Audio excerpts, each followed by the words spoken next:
اور army chief نے جن خیالات کا اظہار کیا ہے یہ کوئی پہلی مرتبہ اس طرح کے خیالات ان کے سامنے نہیں آئے، بلکہ اس سے پہلے کاکول اکیڈمی میں اور مختلف نشستوں میں بھی وہ ان خیالات کا اظہار کرتے رہے۔ دیکھیں وہ بڑے کلیئر مائنڈڈ آدمی ہیں army chief general Asim Munir, اس حوالے سے کہ انہیں معلوم ہے کہ دہشت گردی، عسکریت پسندی اور اسلام کو جس طرح سے اس میں گڈبڈ کیا جاتا ہے اور ایک خاص نقطہ نظر کے لوگ اور ایک خاص سوچ کے لوگ اسلام کی غلط تشریح کر کے نوجوانوں کے ذہن کو کنفیوژن پیدا کرتے ہیں اور گمراہ کرنے کی کوشش کر رہے ہیں۔ لیکن دیکھیں قرآن کے احکامات جن کا آرمی چیف نے ذکر کیا اور قرآن میں موجود احکامات وَلَا تُفْسِدُوا فِي الْأَرْضِ بَعْدَ إِصْلَاحِهَا بالکل واضح ہے کہ جب زمین پر اصلاح ہو جائے اس کے بعد فساد کی کوشش مت کریں۔ تو یہ بڑے واضح احکامات ہیں فساد کے بارے میں، زمین پر جو ہے جو لوگ فتنہ پیدا کرنے کی کوشش کرتے ہیں ان کے بارے میں بڑے واضح احکامات ہیں قرآن کے۔ اسی طرح انہوں نے دیکھیں یہ جو نشست تھی ان کی نہ صرف یہ عسکریت پسندی کے خلاف تھی بلکہ ایک اپروچ کے خلاف تھی کہ ہمارے نوجوانوں کو ایک انتہا پسندانہ سوچ سے دور رہنا چاہیے، انہیں متوازن سوچ اپنانی چاہیے، اعتدال، ایک دوسرے کو برداشت کرنے، تحمل کے رویے جو ہیں وہ اپنے اندر پیدا کرنے چاہیے۔ یہ فکری نشست اس بات کی علامت تھی کہ نوجوان اس بات کو آگے بڑھائیں کہ خواتین کے برابر کے حقوق ہیں۔ یہ اس بات کی علامت تھی کہ جہاد جو ہے وہ ریاست کی طرف سے ذمہ داری ہوتی ہے، جہاد فرد واحد نہیں کر سکتا، اور ریاست جو ہے جب جہاد کا اعلان کرتی ہے تو اس کے معنی اور اس کے جو ہے تشریح کچھ اور ہوتی ہے۔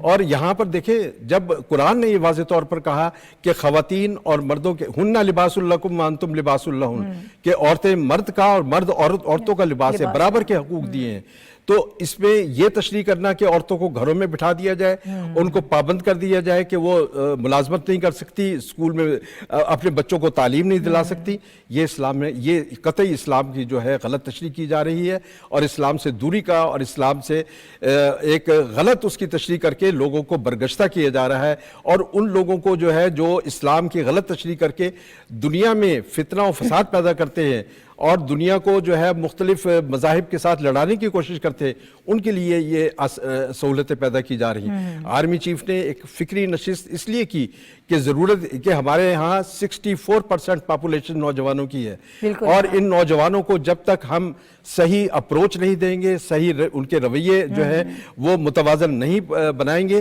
اس وقت تک جو ہے معاشرہ کبھی ترقی نہیں کر سکتا۔ اور یہ بالکل درست اپروچ ہے کہ نوجوانوں کو انگیج کیا جائے، نوجوانوں کو ان کی صحیح رہنمائی کی جائے، ان کی کردار سازی کی جائے، ان کی ایسی ٹریننگ کی جائے کہ وہ معاشرے کے لیے قابل فخر اور کارآمد شہری بن سکیں۔ یہی وجہ ہے کہ انہوں نے ساتھ یہ کہا کہ وہ اپنی تعلیم کی طرف توجہ دیں، اور اس تعلیم کو کارآمد ہونا چاہیے اس ریاست کے لیے بھی، اپنے خاندان کے لیے بھی اور اپنی ذات کے لیے بھی۔ یہ وہ تمام امور ہیں جس کا احاطہ کیا ہے آرمی چیف نے اپنی تقریر میں۔ ٹھیک ہے ڈاکٹر صاحب، اسلامی تعلیمات کی جو بنیادی اساس ہے، جو ایسنس ہے، اصل روح ہے، اس کے مطابق فکری سوچ کو پروان چڑھانا بہت عام ہوتا ہے، اور پھر خاص طور پر جب ہم نوجوانوں کی بات کرتے ہیں تو ان کے لیے بہت زیادہ ضروری ہوتا ہے کہ آپ ایک صحیح ڈائریکشن جو ہے ان کو بتا دیں، کلیئرٹی تاکہ ان کے مائنڈ میں ہو۔ انہوں نے جو جہاد کی بات کی ہے اور جو اسلام کی انہوں نے کہا کہ اپنی ہی تشریح لے کر جو فتنۃ الخوارج ہیں جن کے خلاف اس وقت ہم برسر پیکار ہیں، ہم جنگ لڑ رہے ہیں، اس کے معاملے میں انہوں نے بڑا ان کے واضح طور پر چیزیں جو ہیں وہ بتائی ہیں۔ یہ کتنا اہم ہوتا ہے کہ فکری سوچ کو ڈیولپ کیا جائے، پھر رواداری اور تحمل، برداشت جو نوجوانوں میں ہونا چاہیے، بدقسمتی سے اس وقت ہمیں فقدان نظر آ رہا ہے، یہ کتنا ضروری تھا؟ یہ بہت ضروری تھا ناہید۔ دیکھیے یہ جو آرمی چیف کی تقریر ہے، ویسے تو میں ذرا سا انجوائے بھی کر رہا تھا کہ ہمارے جو آرمی چیف ہیں وہ بھی حافظ قرآن ہیں، اور جو ہمارے قائد صحافت ہیں یہ بھی حافظ قرآن ہیں، اور بالکل مقابلے پر آ کر انہیں قرآن مجید کیا ہے، بڑے یعنی معقول اور یعنی برمحل حوالے دیے۔ تو یہ بھی ایک ہمارا اعزاز ہے کہ ہمارے ساتھ ایسے لوگ موجود ہیں۔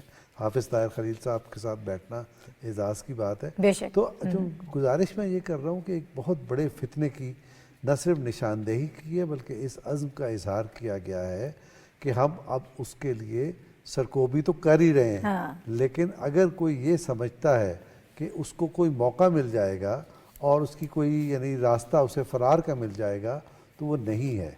ہو کیا رہا ہے؟ 3-4 ایلیمنٹس ہیں جو اس وقت پاکستان جو چیلنجز کا سامنا ہے، اور نوجوانوں کو مخاطب کرنا اس لیے ضروری ہے کہ اس فتنے کا ٹارگٹ نوجوان ہے. تو کیا سب سے بڑا مسئلہ یہ ہے کہ مذہب کے نام پر پاکستان کو کمزور کرنے کی سازش ہو رہی ہے. اس کا مطلب یہ نہیں ہے کہ کوئی جماعت اسلامی یا جمعیت علماء اسلام یا کوئی اور کر رہا ہے، نہیں. جو فتنۃ الخوارج ہے، فتنۃ الخوارج کے ٹارگٹ نوجوان ہیں، اور وہ ان کو ایک گمراہ کن میسج دیتے ہیں اسلام کے بارے میں جو درست میسج نہیں ہے. اسی طرح جیسے ابھی آپ نے جہاد کا تصور کی بات کی، غلط جہاد کا تصور پیش کیا جا رہا ہے، اور اس کے نتیجے میں کیا ہو رہا ہے؟ پاکستان کے اندر خاص طور پر پاکستان کی جو معیشت ہے اس کو ٹارگٹ کیا جا رہا ہے. جیسے اکنامک کوریڈور، سی پیک ان کا ٹارگٹ ہے. تو یہ ان کی جو سپلائی لائن ہے افرادی، اس کو روکنے کی کوشش ہے آرمی چیف کی طرف سے.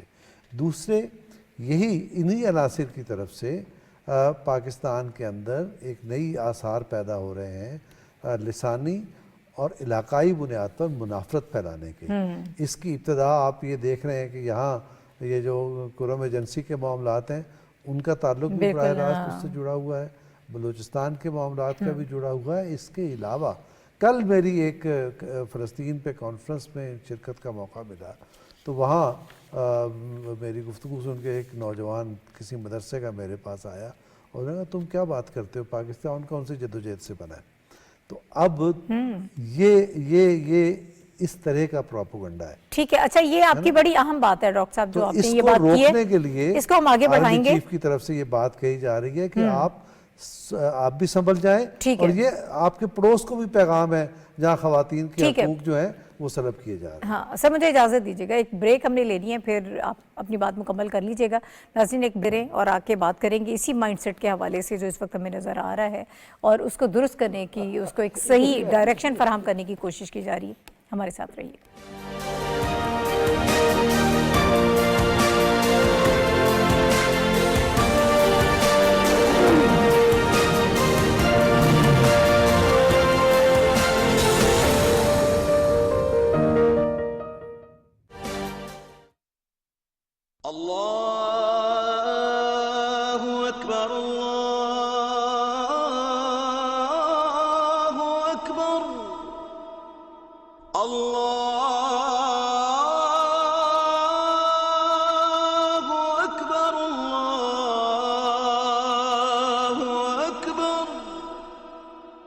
أشهد أن لا إله إلا الله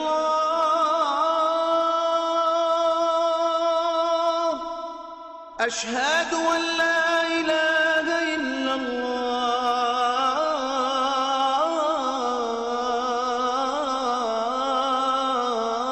الله أشهد أن محمدا رسول الله أشهد أن محمدا رسول الله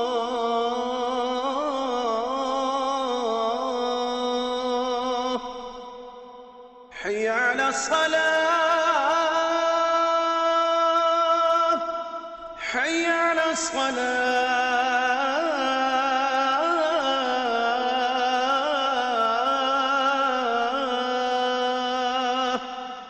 حي على الفلاح حي على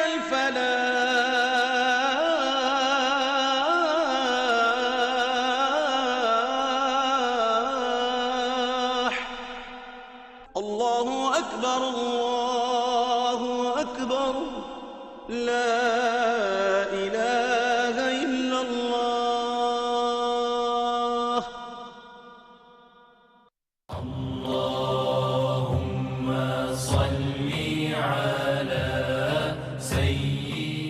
حضرت انس بن مالک رضی اللہ تعالیٰ عنہ سے روایت ہے کہ رسول اکرم صلی اللہ علیہ وسلم نے فرمایا، جس کو رزق کی کشادگی یا عمر کی درازی بھلی لگے وہ اپنے رشتہ داروں سے نیک سلوک کرے.